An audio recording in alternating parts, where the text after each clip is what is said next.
Hi friends, இன்றைக்கி நம்ம கருவாட்டு குழம்பு செய்ய போகிறோம். அதுக்கு தேவையானது என்னென்னு பார்த்துக்கலாம்.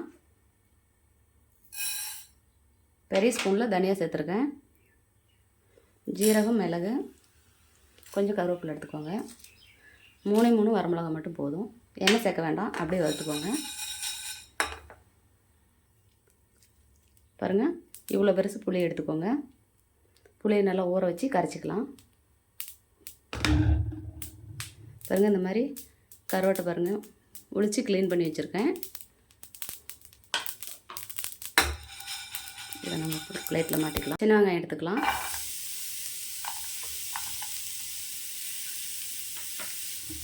எண்ணெய் சேர்த்துக்கோங்க.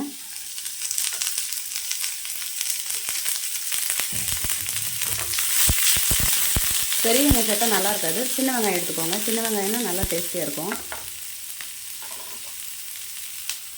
பாருங்கள், கருவாடு இந்த மாதிரி க்ளீன் பண்ணி வச்சுக்கோங்க. இது வந்து கொல்லி கருவாடுன்னு சொல்லுவாங்கள்ல, அந்த கருவாடு. இது சின்ன கருவாடு இல்லை, சின்ன கருவாடுன்னா அது நெத்திலி கருவாடு. இது வந்து கொல்லி கருவாடு. இது டேஸ்டியாக இருக்கும் குழம்பு, அதுக்காக இந்த கருவாடு உரிச்சு எடுத்துருக்கேன். தேங்காய் வந்து நான் முழுசாக சேர்க்கல, இந்த மாதிரி அரைச்சி தேங்காய் பால் எடுத்து வச்சுருக்கேன். இந்த பால் தான் இன்றைக்கி சேர்க்க போகிறோம், தேங்காய் பால்.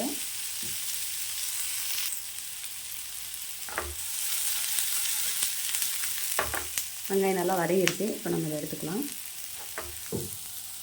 ஆற வச்சு நம்ம அரைச்சிக்கலாம். எண்ணெய் சேர்த்துக்கோங்க. எண்ணெய் காஞ்சிடுச்சு. கடுகு சேர்த்துக்கலாம்.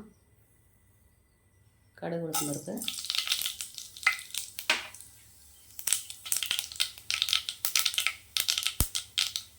கொஞ்சமாக சின்ன வெங்காயம் சேர்த்துக்கலாம்.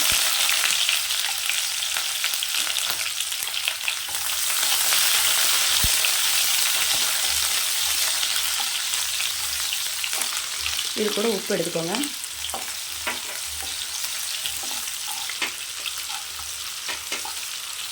மஞ்சள் சேர்த்துக்கலாம்.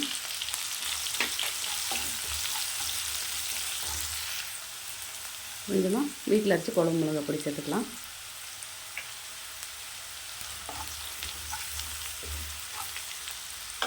எண்ணெயில் போட்டால் தான் நல்லாயிருக்கும். தக்காளி சேர்த்துக்கலாம். 2 தக்காளி சேர்த்துருக்கேன்.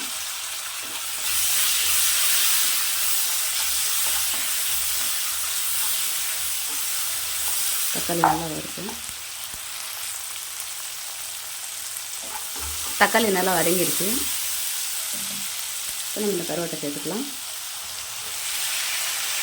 இந்த கருவாடு வந்து உரிக்காமல் நம்ம முழு கருவாடை கூட போடலாம். நான் வந்து உரித்து சேர்த்துருக்கேன்.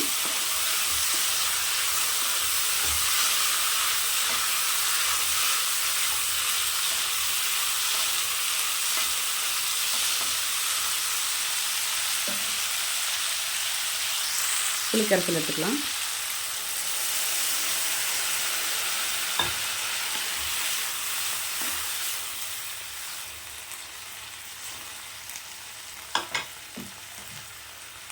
இப்போ நம்ம மிளகா கொத்தமல்லி அரைச்சி வச்சுருந்தோம் இல்லையா, அதை எடுத்துக்கலாம்.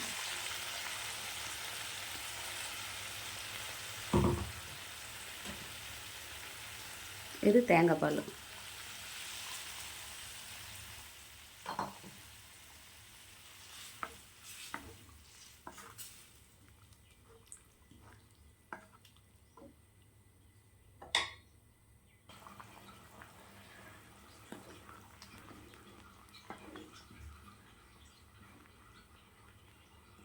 நல்லா கொதி வந்துருச்சு. 10 நிமிஷம் நல்லா வேகட்டும். 10 நிமிஷம் கழிச்சு பார்க்கலாம். மூடி வச்சுருங்க.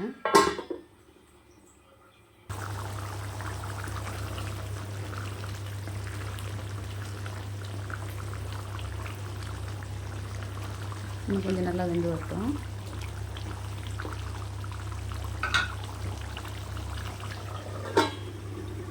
பாருங்கள், நல்லா குழம்பு வெந்து வந்திருக்கு. கருவாட்டு குழம்பு ரெடி ஆயிடுச்சு. இதே மாதிரி நீங்களும் உங்கள் வீட்டில் செஞ்சு பாருங்கள். செஞ்சு பார்த்துட்டு எப்படி இருக்குன்னு எனக்கு ஒரு கமெண்ட் பண்ணுங்கள், லைக் பண்ணுங்கள், ஷேர் பண்ணுங்கள், ஒரு சப்ஸ்கிரைப் பண்ணிடுங்க. இது நமக்கு ஒரு பவுலில் மாற்றிக்கலாம்.